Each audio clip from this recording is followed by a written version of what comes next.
बिस्मिल्लाहिर्रहमानिर्रहीम। अस्सलाम वालेकुम my YouTube family, welcome back to my channel. आज मैं आपके साथ ऑमलेट की रेसिपी शेयर करने जा रही हूँ। आज हम बनाएंगे स्पेनिश ऑमलेट। इससे पहले भी मैं आपके साथ ऑमलेट की एक रेसिपी शेयर कर चुकी हूँ, उसका लिंक मैं डिस्क्रिप्शन बॉक्स में दे दूँगी। तो चलते हैं आज की रेसिपी और इसके इंग्रेडिएंट्स की तरफ। स्पेनिश ऑमलेट बनाने के लिए मैंने एक छोटी प्याज ली है, उसको चॉप कर लिया है। 3 से 4 हरी मिर्चें ली हैं, उसको भी चॉप कर लिया है। एक आपको आलू चाहिए होगा, उसको आपने मीडियम से पीसीज में कट कर लेना है। ना ज़्यादा बड़े रखने हैं पीसीज और ना ही छोटे, अदरवाइज़ वो या तो कच्चे रह जाएंगे या फिर ज़्यादा सख्त हो जाएंगे। इसके बाद मैंने बंद गोभी और शिमला मिर्च ली है। आप अपने हिसाब से इनकी क्वांटिटी एडजस्ट कर सकते हैं। अंडे तो इस रेसिपी का मेन इंग्रेडिएंट है, तो मैंने 4 अंडे लिए हैं और हर एक को मैं अलहदा से तोड़ के फिर बाउल में ऐड कर रही हूँ, क्योंकि गर्मियाँ चल रही हैं और अंडे ख़राब होने के चांसेस होते हैं, तो एहतियात अच्छी होती है। तो आप देख सकते हैं कि मैंने अंडे तोड़ के बाउल में ऐड कर दिए हैं। अब आपने इन सबको अच्छे से फेंट लेना है। जितना ज़्यादा आप फेंटेंगे उतने ज़्यादा ये फ्लफ़ी और सॉफ्ट बनेगा ऑमलेट। तो आपने इसको अच्छे से फेंट लेना है। तो आप देख सकते हैं कि अंडों को मैंने अच्छे से फेंट लिया है। अब हम इसके अंदर सॉल्ट ऐड करेंगे। मैं half tea spoon salt add कर रही हूँ। आपने इसके अंदर सिर्फ अंडों के हिसाब से नमक ऐड करना है। वेजिटेबल्स के लिए हम अलग से नमक ऐड करेंगे। इसके बाद मैंने half teaspoon black pepper powder इसमें ऐड कर दिया है। फिर हम इसमें ऐड कर देंगे half teaspoon red chilli powder.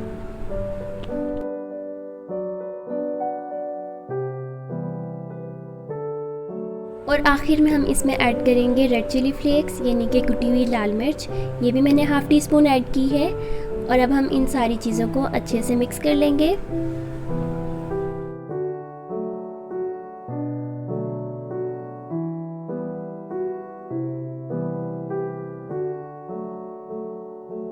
इसके बाद हम इसमें ऐड करेंगे टमाटर। मैंने एक छोटे साइज़ का टमाटर लिया था और इसको इस तरह से कट कर लिया है। ये भी हम इसके अंदर ऐड कर देंगे। इसको मैंने बाकी वेजिटेबल्स के साथ कुक क्यों नहीं किया, इसकी रीज़न मैं आपको बाद में बताऊंगी। तो आप देख सकते हैं टमाटर ऐड करके मैंने इसको अच्छे से मिक्स कर लिया है। अब हमने एक पैन में 1 to 2 टेबलस्पून हमने ऑयल ले लेना है और इसको गर्म कर लेना है।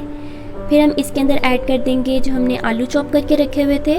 इसको 3 से 4 मिनट के लिए हम ऑयल में अच्छे से कुक कर लेंगे। आलू आपने इससे मोटा कट नहीं करना, वो कच्चा रह जाएगा, और अगर आप इससे बारीक करेंगे तो वो सख्त हो जाएंगे। तो आपने बिल्कुल मीडियम सा साइज़ रखना है। फिर हम इसमें ऐड कर देंगे नमक और सुरख मिर्च। इसकी क्वांटिटी आप सब्जियों के हिसाब से रखेंगे। जितनी आपने वेजिटेबल्स ऐड की हैं उस हिसाब से आप इसके अंदर नमक और मिर्च ऐड करेंगे। इसके बाद मैंने इसके अंदर प्याज ऐड कर दिया है। 1 से 2 मिनट के लिए हम इसको अच्छे से भून लेंगे।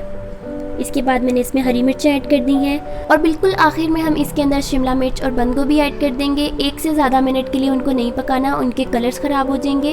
टमाटर ना ऐड करने की रीज़न भी यही थी कि वो अपना कलर बहुत जल्दी चेंज कर लेते हैं, तो हम उनको बाकी सब्जियों के साथ कुक नहीं करेंगे। जितने ज़्यादा फ्रेश कलर्स नज़र आएंगे ऑमलेट में उतना ज़्यादा ये लुक में अच्छा लगता है। तो हमने बस इसको 1 मिनट पकाना है और उसके बाद हम इसको उतार लेंगे। और जो अंडे हमने फेंट के रखे हुए हैं हम इसको उसके अंदर ऐड कर देंगे। आप देख सकते हैं कि वेजिटेबल्स के कलर कितने प्रोमिनेंट और फ्रेश नज़र आ रहे हैं। यही इसकी टेक्निक है कि आपने वेजिटेबल्स को बस इतना पकाना है कि ना तो वो कच्ची रहें और ना उनके कलर्स ख़राब हो। अब हमने इन सारी चीज़ों को अच्छे से मिक्स कर लेना है।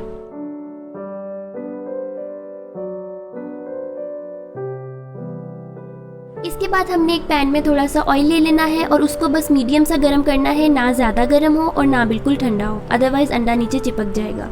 और इसके अंदर हमने सारा मिक्सचर कन्वर्ट कर देना है और जितनी भी वेजिटेबल्स हैं उनको हमने इस तरह से इक्वली फैला देना है ताकि हर साइड पे आ जाएंगी। फ्लेम आपने बिल्कुल लो टू मीडियम रखना है और आपने इसको कवर कर देना है 3 से 4 मिनट के लिए। तो ये 3 से 4 मिनट के बाद आप देख सकते हैं इस पे मैं हरा धनिया ऐड करूँगी और इसके बाद हम इसकी साइड चेंज कर देंगे और दूसरी साइड को भी हम 2 से 3 मिनट के लिए कुक कर लेंगे और फिर हम इसको डिश में निकाल लेंगे। तो ये थी आज की झटपट और क्विक सी स्पेनिश ऑमलेट की रेसिपी। उम्मीद है आपको अच्छी लगी होगी। आप इसको नाश्ते में ज़रूर ट्राई करें, बहुत ही मज़े का बनता है। वीडियो अच्छी लगी है तो वीडियो को लाइक करें, मेरे चैनल को सब्सक्राइब करें। इंशाल्लाह मिलेंगे नई रेसिपी नई वीडियो के साथ। अपना बहुत सारा ख्याल रखिएगा। अल्लाह हाफ़िज़।